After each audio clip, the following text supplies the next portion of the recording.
Mardi 16 décembre 2025, mesdames et messieurs, bonsoir et bienvenue dans ce 19h30.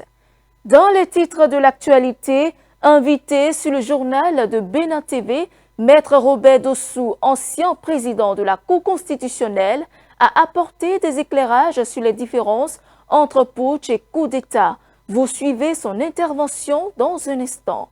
Dans ce journal, nous nous pencherons sur une pratique très en vogue, le piercing. Les citoyens rencontrés dans la ville de Cotonou ont partagé leurs impressions à ce sujet. Et dans l'actualité internationale, ce mardi, le Paris Saint-Germain et Kylian Mbappé ont une nouvelle fois un rendez-vous devant le Conseil des prud'hommes dans le cadre du litige qui les oppose depuis le début de la saison 2023-2024.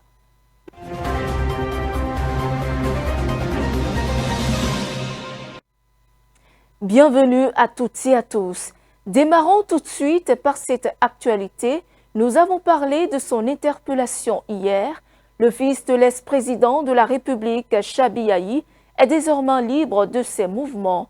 Interpellé dans la nuit du samedi 13 au dimanche 14 décembre 2025, le secrétaire administratif chargé des affaires extérieures du Parti Les Démocrates n'aura passé qu'une seule nuit en garde à vue. La nouvelle de sa mise en liberté a été annoncée par le secrétaire à la communication du parti via une publication sur ses canaux digitaux dans la nuit du lundi 15 décembre 2025. Toutefois, le fils de l'ancien président est placé sous convocation et reste donc à la disposition de la justice pour le reste de la procédure. Dans une récente intervention sur la chaîne de télévision publique Bénin TV, Maître Robert Dossou, ancien président de la Cour constitutionnelle, a apporté des nuances sur les thèmes putsch ou coup d'État. Il a également mis l'accent sur l'engagement de l'armée béninoise lors de la conférence nationale des forces vives de la nation de février 1990. Suivons un extrait de ses propos. Il s'agissait ni plus ni moins d'un putsch ou pronunciamento. Le mot pronunciamento nous a été donné par l'Amérique latine, très habituée au putsch, notamment rimé par la United Fruit autrefois. Le putsch, c'est lorsqu'une institution de l'État non investie de pouvoir politique s'empare de pouvoir politique pour l'exercer. C'est ça qu'on appelle putsch ou pronunciamento.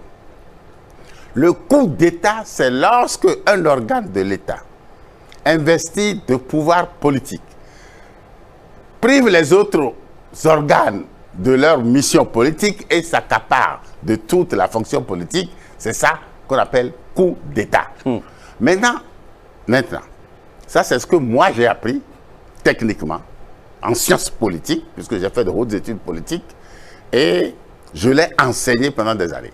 Maintenant, il y a ce qu'on appelle l'évolution sémantique, l'usure sémantique. Il y a un glissement sémantique fait des glissements et fait que qu'on interchange. On emploie coup d'État à tout. Parfois, on ajoute des qualificatifs inappropriés. Le putsch étant illégal, d'une illégalité d'ordre public, c'est-à-dire une illégalité à laquelle aucune dérogation n'est permise. Alors, le droit qui régit le putsch, aussi bien droit interne, droit régional que droit international, n'a pas prévu qu'il y ait putsch, donc n'a pas prévu de motivation ni de voie pour recourir au putsch. En conséquence, c'est inapproprié de vouloir défendre. Lorsque nous avions rédigé la première mouture de la Constitution du 11 décembre 1990, nous avons fait ce qu'on a appelé la popularisation, c'est-à-dire nous avons fait débattre, on a distribué cette constitution partout sur l'étendue du territoire national, même dans les casernes. Mais les militaires nous ont dit que, parce que nous avons prévu que le militaire, une fois qu'il est élu, donne sa démission de l'armée. Les soldats ont dit ah non, il donne sa démission avant d'être candidat. Nous avons trouvé qu'ils avaient raison, d'où l'utilité des popularisations préalables. L'armée béninoise s'est engagée dans le projet de société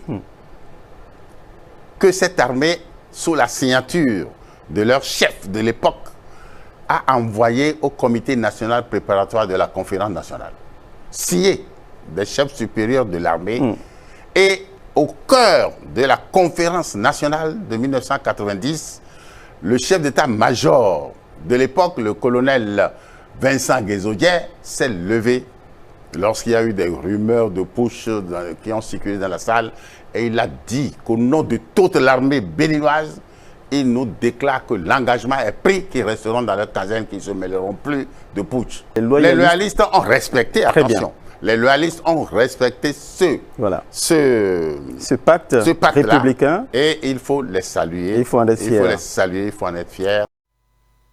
Abordons un autre sujet à présent. Le piercing, symbole de liberté et de style, il attire de plus en plus de jeunes et d'adultes en quête d'expression personnelle. Pourtant, derrière cette tendance se cachent des risques souvent sous-estimés, infections, douleurs prolongées ou cicatrices inattendues. Suivons le reportage. Perforer un point précis de la peau afin d'y poser un bijou est une pratique courante dans nos sociétés. Cette habitude s'apparente à l'art corporel et fut utilisée par différentes tribus dans le monde.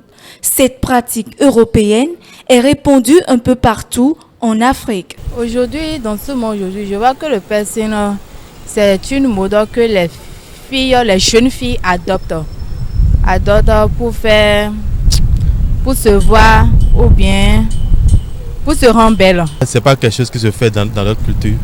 Et ceux qui le font, les religions dans lesquelles cela se fait, c'est suivant certaines pratiques. Il y a certaines raisons par rapport à ça, par rapport au fait qu'ils pèsent certains endroits. Il y a un objectif derrière cela. Mais quand on le fait sans savoir ce qu'il y a derrière, et bon, juste pour la forme, là c'est vraiment déplorable. Les femmes, les hommes ne veulent plus engager, les hommes ne veulent plus engager aujourd'hui, quoi. C'est ça qui fait que les femmes se mettent tout pour être belles. C'est pour être belles devant les hommes. Mais ça, c'est pas bon. C'est pas bon parce qu'il faut laisser naturellement la peau telle que Dieu nous a créé. Et ça gâte d'abord l'identité de la personne. Ça gâte l'identité. Si moi je vois une personne, disons si c'est un homme qui fait ça, bon, moi je lui mets hors de mon groupe. Moi je me dis que bon, lui, il n'est pas mon genre et genre d'amis quoi. L'amis que moi je peux fréquenter.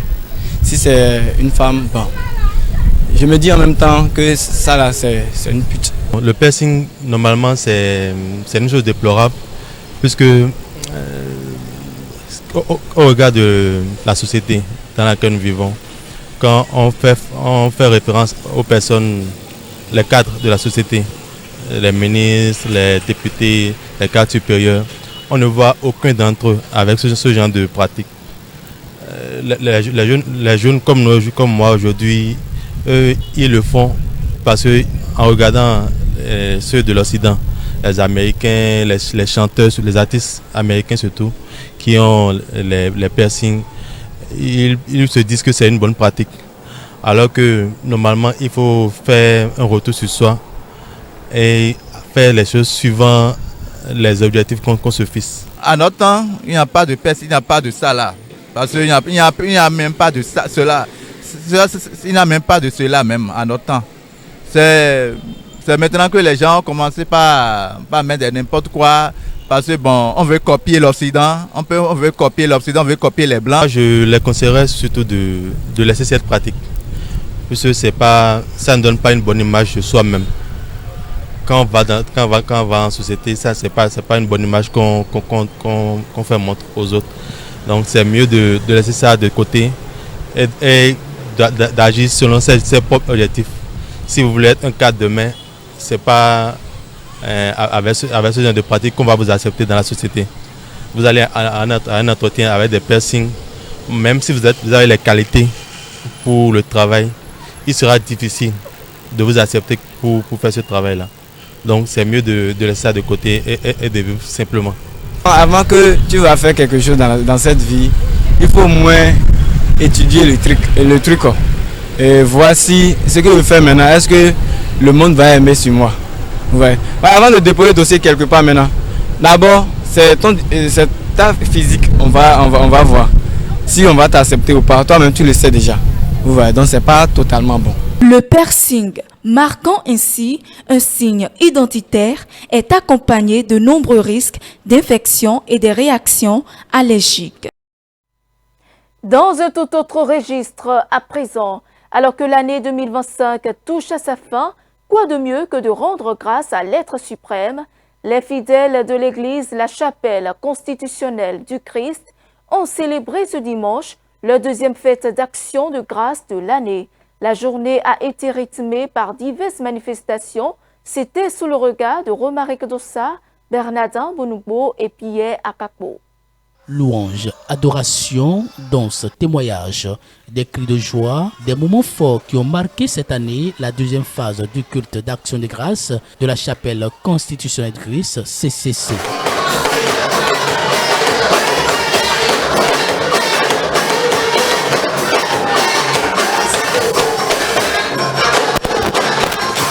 Tous réunis ce dimanche 14 décembre 2025 sur le site de Kwaou, les fidèles sous la houlette de loin de Dieu, le général prophète Chen Totimé exprimaient ainsi leur gratitude envers Dieu pour ses bienfaits, ses bénédictions et sa fidélité. Dans son enseignement, le fondateur de l'église CCC définit le principe de l'action de grâce et révèle les bénédictions qui en découlent. Chaque année à CCC, nous on est 2 fois action de grâce 2 fois. Pourquoi? Parce que moi mérité ou 2 fois même. Ni be mi ma note kaka fin de année king bo mi la merci Jésus. Non. Chaque jour ne yaba me font e be adak pe na mao. Donc mi awa mi dana pe ne mi po privilege opportunité ami vana du sona mi be action de grâce vana jina ha dunawe dona gbeda kafune. Action de grâce, c'est une clé. En fait, c'est une clé que nana assez so genade sous naturel mais. Non vi, action de grâce, c'est une clé que provoque na maobe miséricorde, que donne maobe sous sovana meji. Action de grâce, c'est une démonstration de foi en Dieu. Et les glonés be wele.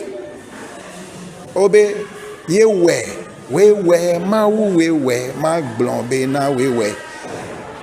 Donc c'est aya mi abe akpe dodo aya gasi aga mele ngumenami ma encourager o chambe ano dak pe na ma yele ne dak pe na ma o ma na akpe dada la vole mu me gbedeo Yesu ne yira shalom. Ce culte d'action de grâce a aussi servi de cadre pour adresser à l'Éternel des armées une prière de reconnaissance et de protection pour la nation béninoise éprouvée par la tentative de coup d'État déjouée du 7 décembre à Cotonou. Premièrement, mi va dak pe na mao le Bénin, pays Beneta. Be muna mo ye ngu vondi de pe la jo. Ale be awa le ke milano blondo e haka milano ji. Amo munyao. Nyamo expérimenté coup d'état zévé. Mouni beneo, mouniangwe beni, mouni ngumyo. Donc mi dak penamao. C'est aussi autour de repas copieux, symbole de communion et de retrouvailles, que ces fidèles de la chapelle constitutionnelle du Christ CCC ont rendu grâce à Dieu pour ses merveilles. Ils repartent tous satisfaits de l'événement. Ce fut une très belle fête, il y avait de la joie, il y avait de l'ambiance, tout était bien passé. Il urge que chaque chrétien fasse une action de grâce à son Dieu. C'est vrai, tous les jours sont des jours de fête, mais le prophète a instauré 2 jours dans l'année pour une action de grâce particulière pour le Seigneur. Donc chaque fidèle doit rendre grâce à Dieu pour tous les bienfaits qu'il a eu au cours de l'année passée.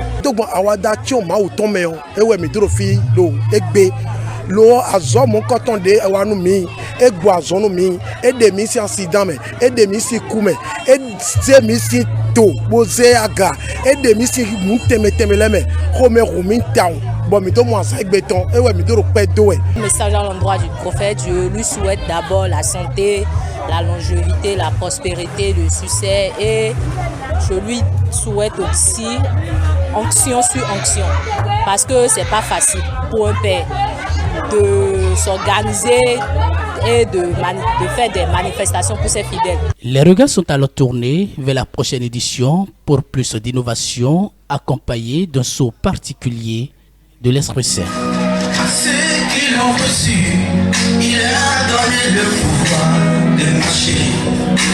À tous, il a Jésus, vous avez le pouvoir d'aller. Écho à présent de l'actualité hors de nos frontières. Roger Lumbala est fixé sur son sort. La Cour d'assises de Paris a rendu son verdict à l'encontre de l'ex-chef rebelle congolais. Accusé de complicité de crimes contre l'humanité, il est condamné à 30 ans de prison pour des faits remontant aux années 2002 et 2003 en République démocratique du Congo. Le reportage. L'ancien chef de guerre congolais Roger Lumbala a été condamné ce lundi à 30 ans de réclusion par la justice française pour des faits de complicité de crimes contre l'humanité. Les faits remontent à 2002 lors de la deuxième guerre du Congo entre 1998 et 2003. Roger Lumbala Chitenga dirigeait à cette époque le groupe armé Rassemblement des Congolais démocrates nationaux qui, à travers l'opération Effacer le tableau, s'est rendu coupable d'atrocités dans l'Est de la République démocratique du Congo, au détriment notamment des ethnies Nandé et Pygmée Bambouti. L'ancien candidat à l'élection présidentielle a été notamment reconnu coupable de meurtre, d'actes de torture, de viol, pillage et réduction en esclavage. Lumbala avait été arrêté à Paris en janvier 2021. Il était présent au verdict final après avoir contesté la légitimité de la justice française dans ce dossier. Il s'agit du premier procès relevant de la compétence universelle pour des atrocités de masse commises en RDC. Au Maroc, des personnes ont perdu la vie dimanche dernier à Safi, sur la côte atlantique à cause de crues soudaines provoquées par de fortes précipitations qui ont inondé habitations et commerces. 2 jours après ce drame, le désespoir reste palpable dans les rues de ce quartier suivant. L'incompréhension se mêle à la colère à Safi, sur la côte atlantique du Maroc. 2 jours après le passage des eaux, les habitants sont désemparés, tentant désespérément de se débarrasser de la boue laissée par cette crue soudaine qui a fait au moins 37 morts dimanche. Que voulez-vous que je dise? Mes amis sont morts, mes voisins sont morts. Nous avons perdu des gens avec qui nous avons grandi dans cette ville. Cela nous choque profondément. Environ 70 maisons, plusieurs entreprises et des véhicules ont été emportés par les eaux. 37 mm de pluie sont tombés sur le marché historique de Bab Shahaba selon les autorités locales. Il y a un bijoutier qui est mort avec son enfant. Le vendeur de fast-food, alors qu'il fermait son restaurant, a été emporté par les eaux. Le vendeur de chaussures s'est également noyé. Voilà ce qu'il en est. Je vais recommencer ma vie à zéro. Tout a été emporté. La maison d'Anan Nasreddin n'a pas été épargnée. Ici aussi, les dégâts sont colossaux. Le torrent de boue qui s'est déversé sur la ville de Safi a privé les habitants des vieux quartiers d'un toit sécurisé. Regardez par là où l'eau est entrée. Regardez notre situation. Nous avons été complètement surpris par l'eau. Regardez l'état de ma maison. Je dormais là avec mes enfants. Outre Safi, les pluies ont également provoqué des inondations et des dégâts importants, notamment à Tétouan et dans la ville montagneuse de Tinguir. Cette ville portuaire est située à plus de 320 km de la capitale Rabat. Et puis au Soudan, le président du Conseil de souveraineté de transition, Abdel Fattah al-Burhan, est arrivé ce lundi en Arabie saoudite. Cette visite intervient alors que les forces armées soudanaises sont engagés dans un conflit qui dure depuis plus de 2 ans contre les forces de soutien rapide. Al-Burhan a rencontré le prince héritier saoudien Mohamed Ben Salman pour discuter des derniers développements dans ce pays africain ravagé par la guerre. Suivant. Le président du Conseil de souveraineté transitoire du Soudan, Abdel Fattah al-Burhan, est arrivé à Riyad lundi pour s'entretenir avec des responsables saoudiens. Accueilli par l'émir adjoint de Riyad, le prince Mohamed bin Abdurrahman, à l'aéroport, M. Burhan a ensuite rencontré le prince héritier saoudien Mohamed bin Salman bin Abdulaziz au palais de Riyad. Selon l'agence de presse saoudienne, les deux dirigeants ont passé en revue les derniers développements en République du Soudan, leurs implications et les efforts déployés pour parvenir à la sécurité et à la stabilité.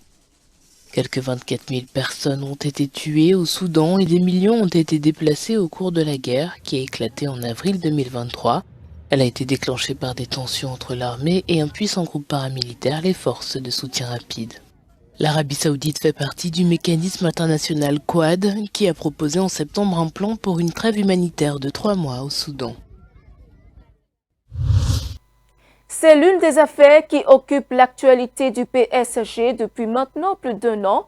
Le litige entre Mbappé et son ancien club est sur le point de donner son verdict.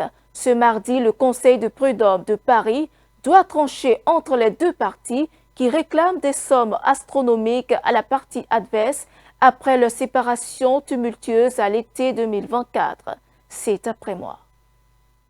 Une décision de justice est attendue ce mardi dans le litige qui oppose le Paris Saint-Germain à Kylian Mbappé. L'attaquant de l'équipe de France et son ancien club s'affrontent devant le Conseil des prud'hommes pour un différend financier et contractuel. Mbappé estime que le PSG lui doit 55 millions d'euros de salaire et primes impayées.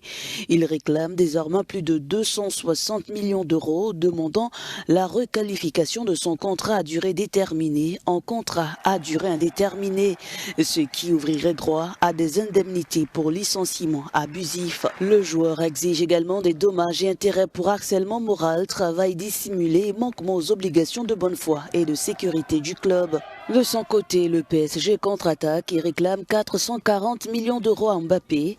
Le club évoque notamment une perte d'opportunité après le refus du joueur d'un transfert à 300 millions d'euros vers le club saoudien d'Al Hilal en 2023, avant son départ pour le Real Madrid en 2024.